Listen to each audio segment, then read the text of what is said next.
We can probably go walk in that direction.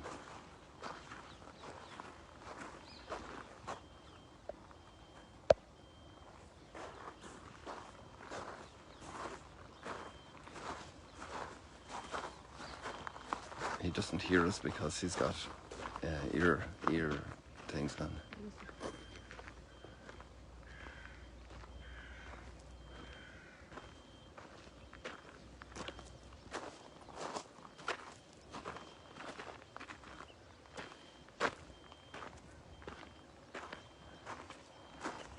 It's nice to see the reflection on the water.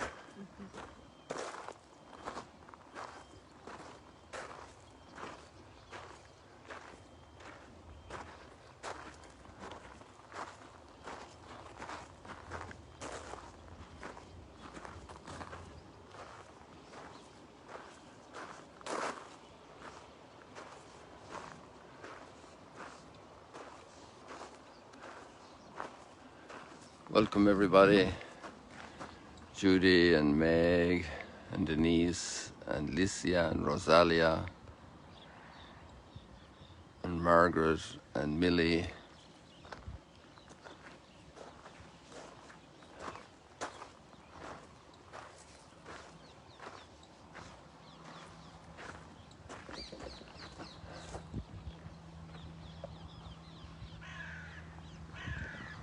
That the cloud is still keeping the sun disk from our sight. Good morning everybody.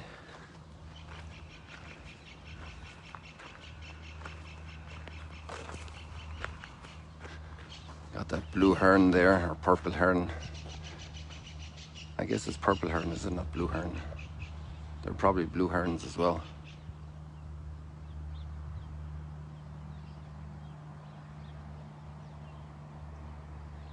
She realized we were watching her.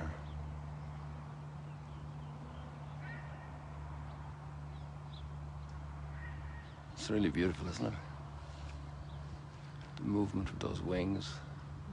And then the effectiveness, just beating the wings, the air can hold them up.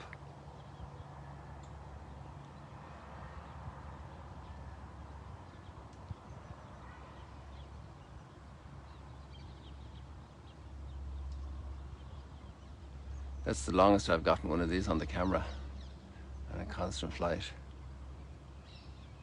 And there it wants to rest again. Oops, sorry about that. It zoomed in so it swings a lot. It's funny, we're like quite a ways away from, maybe 80 yards away, and she got so nervous there and took off because we were focused in her direction.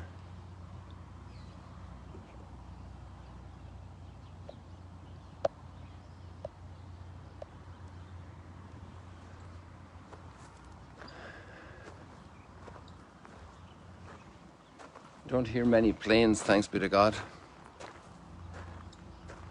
It was the opposite of 9/11 when the skies were so quiet. Living near White Plains Airport, all the planes were grounded. It was an eerie feeling. But here, we're so used to the calm, the quiet in the skies. There's no big city nearby. Oh, there comes the sun.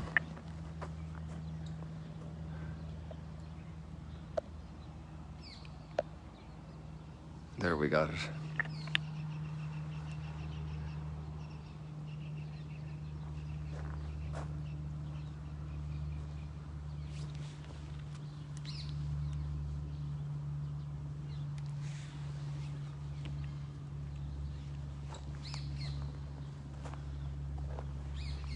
So today we have our good menu of readings. A beautiful psalm.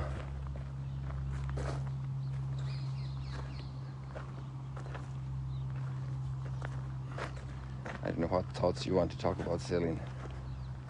Well, I think that beautiful psalm this morning gives us such peace, because one of the things that's made clear in the readings today is that we shouldn't fear anybody or anything. But then the one thing that remains is our own sinfulness that bothers us. But the psalm reminds us that the Lord takes away our guilt. Is there anyone who does that in the world? Normally people point out our errors. They throw them at us. They use them to control us or to label us. But the Lord does not do that. The Lord takes away our guilt. The Lord forgives us and restores us to full dignity. That's His delight. So what a beautiful godlike way is when we can go around as well, looking at others, not to find a point of guilt, but to build up what's good in them and to help them to move forward, like the Lord does for us. That's very nice. That kind of reminds me of a mom that has a little child, and the child spills the dessert on their dress or something, and the mom hurries to fix up the child because they're going out to visit friends or something, and she wants the child looking the best possible. Maybe that's a little reflection of God wanting to restore us, that redemptive heart of God, to bring us back. And faith in that God who makes us well so profoundly. That's a wonderful commentary on Abraham, 1700 years later, made by Paul in today's reading, about Abraham's faith. It's interesting to see that, isn't it, in the all those believers, those pious Jewish people, how they treasured a history that went back so far before them, so many generations, such a long history. And Abraham in a way is shrouded in many practical things, and in that distant memory of the people, and so many pencil strokes of his life, and yet that profound intuition, that profound capturing of his person, of the gift that he is. And we call him our Father in faith, with good reason.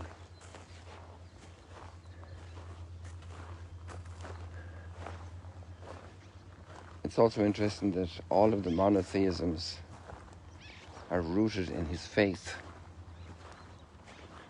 and that gives us a great brotherhood. And we have our major differences and difficulties along the way, but we need to capture that,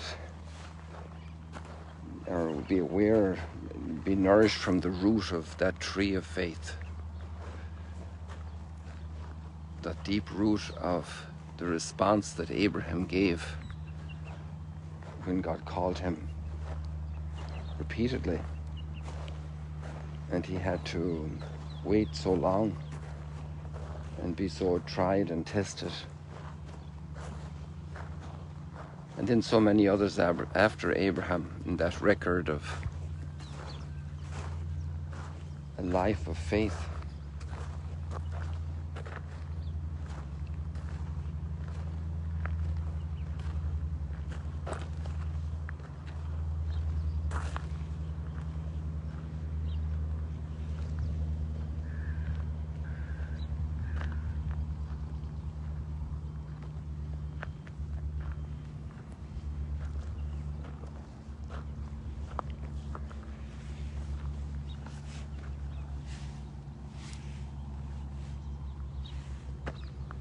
I turn to you, Lord, in time of trouble.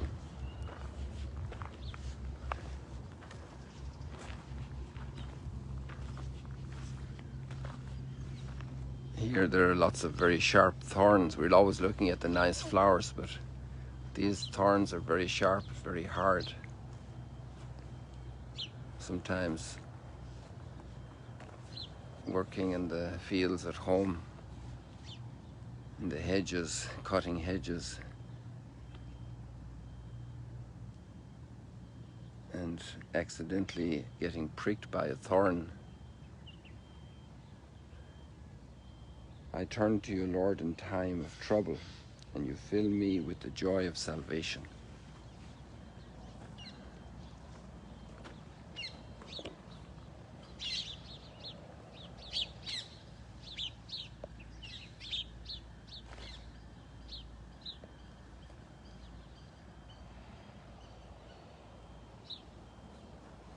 What a beautiful inspiration for our prayer life,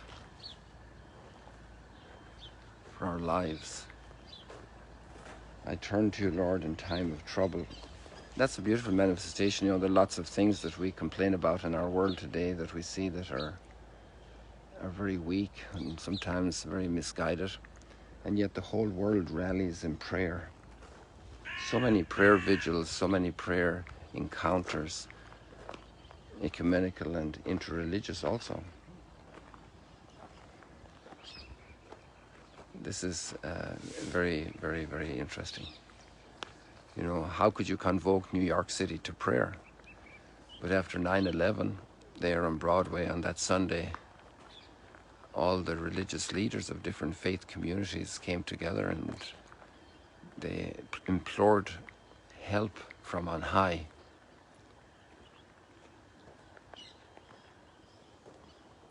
I turn to you, Lord, in time of trouble, and you fill me with the joy of salvation. And to think that the Psalms go back centuries before Christ, some of them back to the time of David. To think about that tradition of prayer, that tradition in the sense of handing on from generation to generation, and a living tradition of believers. Faith comes through the ear. The little children at 9/11 who were there praying, the grandparents, all the calls that go out for prayer when somebody needs support in cancer, somebody prays for stem cell donors, somebody prays for a childbirth that's difficult, for resolution of moral problems and conflicts. And now we see it these days here. I turn to you, Lord, in time of trouble, and you fill me with the joy of salvation. I'd like to tell you a little story that happened in Germany. I was there in the late 80s, 90s, and then obviously during the Kuwait War, the 100-day war, and I was guest of the abbot of the monastery of Tolai. That's on the French-Luxembourg border of Germany. And we actually drove together. He brought me from Essen to his abbey because I had an appointment in that area the next day. And we had just been together at the funeral of Cardinal Hengsbach. And he was telling me that once it was a terrible sensation in Germany when planes left Germany engaged in that war. That was the military airbase that the US was using, was in Germany. And he said that the church was filled with people every day, and especially every Sunday. But as soon as the war was over, it was back to business as usual. So it's an interesting feature about humanity that when we have times of trouble, we turn to the Lord. I turn to you, Lord, in time of trouble, and you fill me with the joy of salvation. And then when we have the joy of salvation, we don't turn that much more to the Lord, who is the source of the joy of salvation. And particularly eternal salvation, which is the message of the gospel today. Eternal life. And that's always so fragile given our weakness. And there our faith, like the faith of Abraham,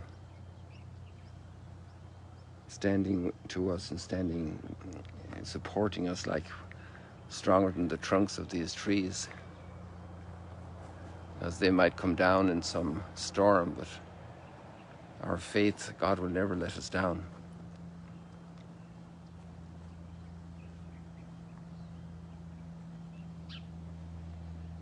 I think we'll leave it like that for today, and wish you many blessings. I don't know, Celine, you have any final word here? I was just thinking of that beautiful response to the psalm. Turn to you in times of trouble, and you fill me with the joy of salvation. The contrast between immense suffering, immense brokenness, situations that seem totally dark, and the Lord doesn't give us a small bit of help. He fills us with the joy of salvation. So I think this is something very beautiful for us to remember today, that God is splendid in his gifts, in his mercy, and we can ask for this same mercy. Tap into it today for all the people who are suffering. God bless you, people. God bless. See you later, alligators.